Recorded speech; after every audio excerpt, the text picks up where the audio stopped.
Are mortal sins of omission a failure to do good works? And can we lose our salvation if we fail to do them?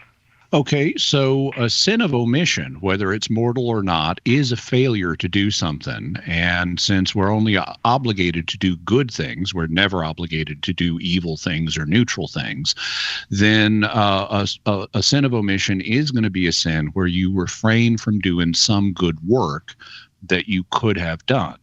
Now, it is not obligatory in all situations that we do every good work we could possibly do. In fact, it would be impossible for us to do every good work that we could possibly do, because we have situations in life where we need to make a choice between different goods.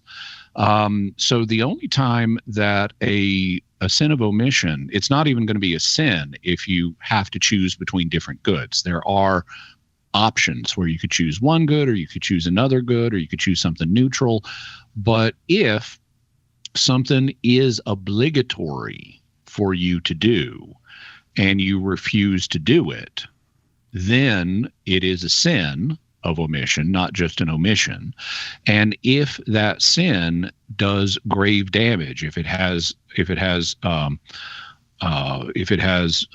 grave matter involved, and if you do it knowingly and deliberately, you refuse to do it, then it would turn into a mortal sin. So, for example, and that would cost you your salvation unless you repent. So to give an example, one of the things that you're required to do as a good is, if you're married, you're required to be faithful to your spouse.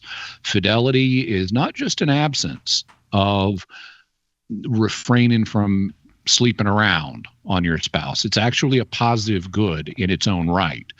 And so if you are not faithful to your spouse, that has grave matter. And if you say, I know this has grave matter and I don't care. I know it and I'm just going to do it deliberately anyway, then that would become a mortal sin of omission. To give another example that might be a little clearer, let's suppose that you're in a situation where your spouse is about to die. Let's say they're about to be bit by a rattlesnake, and they'll die if they're bit by the rattlesnake. And you have the ability, without endangering yourself, to stop the rattlesnake from doing that. Let's say you got a bucket, and all you got to do is put the bucket over the rattlesnake and stop it from biting your spouse. Well, okay, stopping the rattlesnake is a good thing, and you're obligated to, save the life of your spouse if you reasonably can. You're not being asked to put your own life at danger.